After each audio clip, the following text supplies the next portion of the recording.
Good afternoon, Juancho Villaverde, ESPN. One for the coach and one for Michail. Coach, you came for this Gold Cup as your debut in this tournament with the Jamaican nationals team. What do you think about the level of CONCACAF? Right now, you face Guatemala and you face, after that, Guadeloupe. And those teams, they weren't supposed to fight for the group, and they have shown us, different kind of perspective in that way. And Michail, what it means to you being in this stage right now after all you have passed? Go on. Last question first. For me, obviously, it's a bit of a surprise to obviously be back so early, but it's something I worked hard for and the graft that I put in to be here. So I'm happy for the experience. I'm happy to be here again, and hopefully I can keep going out and showing what I can do and show everybody that I'm not just back. I'm back and I'm playing well. We're happy to see you. Thank you. Yeah, I think I said it after the game, the last press conference. We talked about the level, not just CONCACAF, but also Caribbean as well. There's no easy games now in football.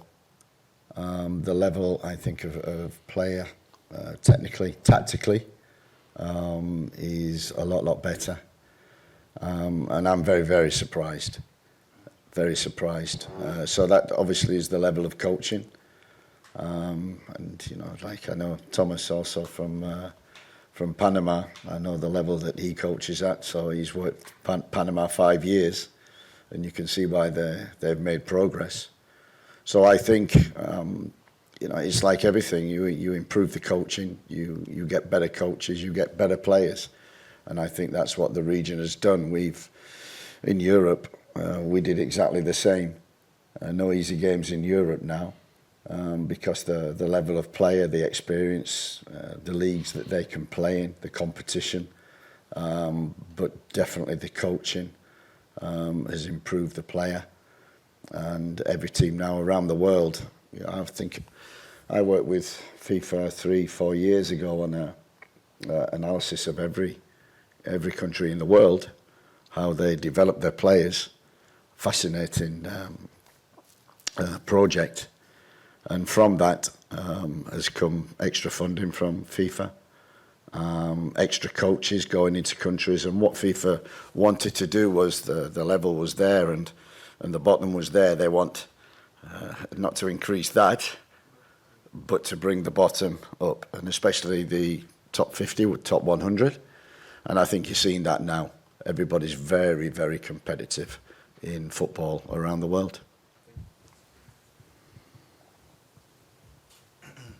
Michail, so tomorrow is essentially a must-win for the team to advance to the next round.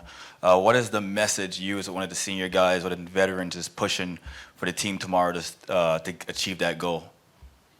The message is obviously the work, the graft, the shape, because obviously in the last couple of games, we kind of lost our shape and lost our way during the game. Obviously, the qualities that we have and everything that we've done over the past years in the Gold Cup, getting to the semi-finals, getting to the finals, it'll be disappointing for us to not get there and disappoint our fans and disappoint our country. So when we're going out tomorrow, it's not just for us, it's not just for ourselves, it's for our country, and to make sure things are done right and we work from our shape and do the right things, because obviously Panama is a good team, but so are we. Yeah. And Coach, in a sense, as I mentioned, tomorrow is a must-win in this to advance.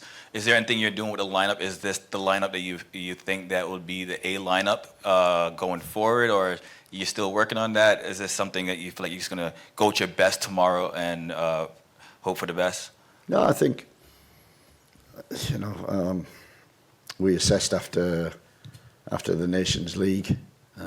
We assessed after St. Vincent. And we've been a month now in camp, a week in the UK with 2 games, another 8-10 days in Jamaica with 2 World Cup qualifiers, and already 2 games this. So we are searching for the right squad, the right set of players, the right processes to make sure that we win football matches. The ultimate goal is World Cup qualification, We've got 6 games of that coming up. This is a very important tournament in which we wanted to do well. We said that from the very beginning.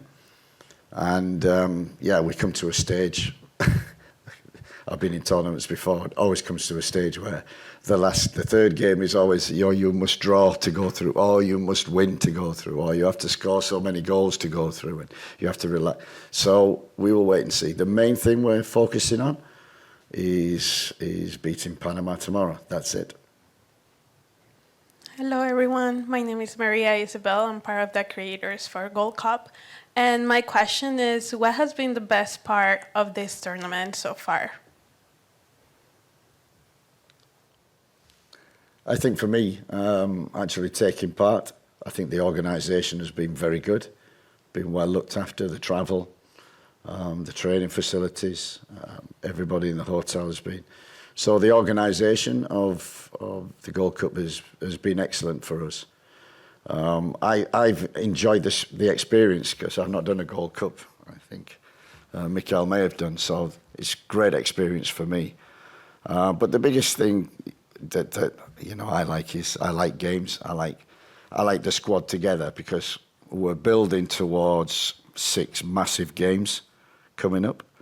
And so the more time that we've got spending with the players and working with the players, the better for me that I've got experience of them in this tournament, in good facilities, good pitches, and hopefully that experience and what we learn from this Gold Cup will take us forward in the World Cup qualifiers.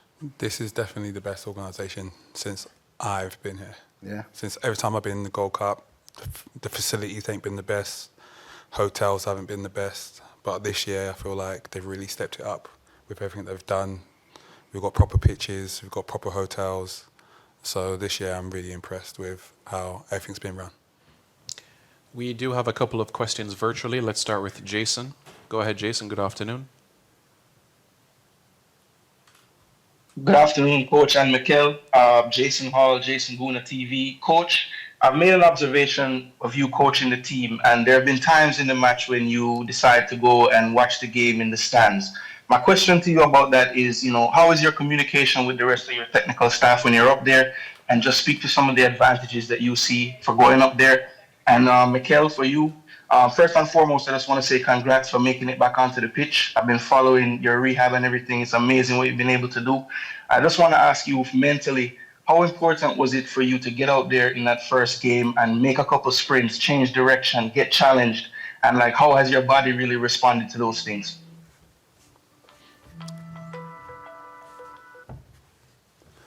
No, it was very important for me, to be fair. The very first game, actually in just preparing for it, getting on the coach on the way to the game, I felt a bit lost. I felt a bit nervous. It was like the very first time playing football again. Obviously after the experience that I've been through. So even when I was in the changing rooms, I was kind of just walking around. A couple of boys said, "Mike, you all right?" And I was kind of zoned out. But obviously when the opportunity came to me, I got to go on the pitch. Yeah, the first sprint, the first touch, obviously the challenges I've been used to because I've been training for quite a bit. Kind of just got me back into it, and I was just it's like muscle memory. I got back to used to it, just body was ready for it, and I was excited. So the adrenaline's carried me through, and since then, obviously after the games you get a bit stiff and you got to warm up and make sure you look after the body right, and that's what I've been doing. So each game I'm there, ready, raring to go, and wait for an opportunity to come again. The first question, Jason, obviously, it's a very good one. You always have to assess when playing an opponent. You do a lot of preparation, a lot of work. The first 20 minutes of any game are the most important in both halves. So it's important that we know what's going on with the opponent and if there's any problems or anything that we need to adjust or move. And sometimes, generally I'm used to having some analyst up in the stand and communication through headphones that you can communicate, and they generally tell you what's going on the first 20 minutes.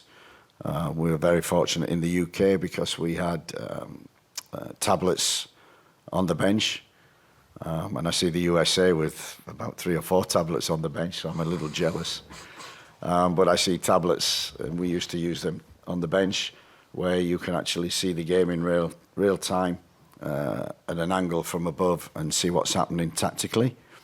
So it's just gathering information. And information then is power in which you can change things, or things are going well, or certain things just need tweaking. So it's I found the best solution. I used to do it a lot, was the first 20 minutes to sitting in the stand, and then I could come down and communicate with the team or the coaches and get 1 or 2 opinions. Unfortunately, that hasn't worked because that's cost me money. I've learnt this morning. So I'm not allowed to do that. So it's just getting a bird's eye view above what's happening on the field, putting some kind of logic to it and any changes needed. So I could do with communication, I could do with tablets, but we haven't got them at the present moment. Hopefully, these are things that we need to acquire for the up-and-coming World Cup games. Bertram Spence, go ahead. This is Cranky from Cranky Life. Coach, several of your selections and tactical decisions have raised questions about whether performances and merit are truly driving your choices, or if there's more of an emphasis on maintaining a so-called balance in the squad. Can you explain the specific criteria you utilize to assess players for starting roles, particularly in the case of like a Tyrese Campbell, who has been consistently performing at club level, but has been overlooked in favor of players at the same club with limited club minutes or inconsistent national team performances? Is there a transparent merit-based system in place? And how is that applied in cases like Tyrese non-selection? I think you might be comparing Tyrese with Kaheem Dixon. Would that be correct? Yeah. Yeah, you're absolutely right. I think, we've been with the team a month, with the squad. We've been watching a lot of players, getting recruitment in place. The likes of Mothersill we brought in, and Tyrese Campbell, who we brought in for experience. Kaheem Dixon, in that instance, is someone we've known from the very beginning. Got a great move to Charlton. We've followed his progress there. Speak to the manager regular about his progress. And he comes into the camps. He's a terrific trainer. And actually in the Unity Cup, Tyrese Campbell wasn't a part of that, Mothersill was, but we established Kaheem, we give him an opportunity, the same with Cephas, who's also not been a regular.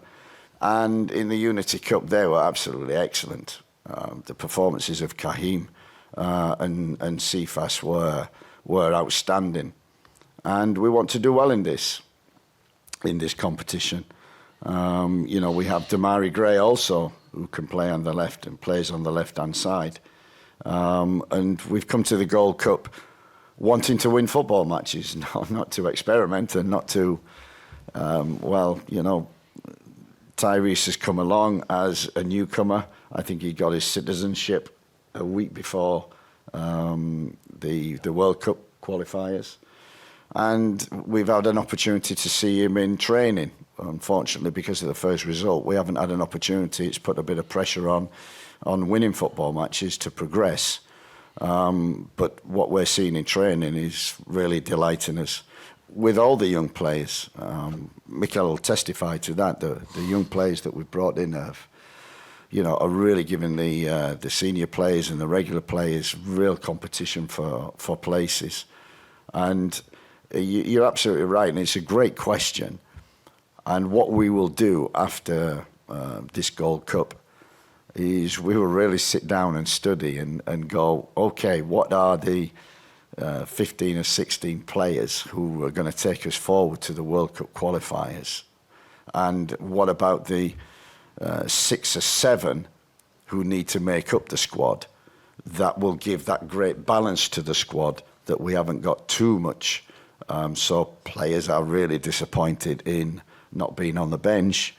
And with young players coming in, the enthusiasm, Kaheem Dixon, Tyrese Campbell, Warner Brown, Roman Burrell, they did really well in the Unity Cup. They're doing really well in training.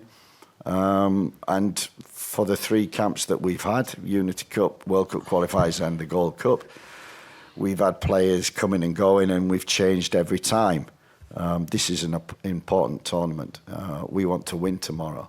So I must put a team out there that I think will win the game.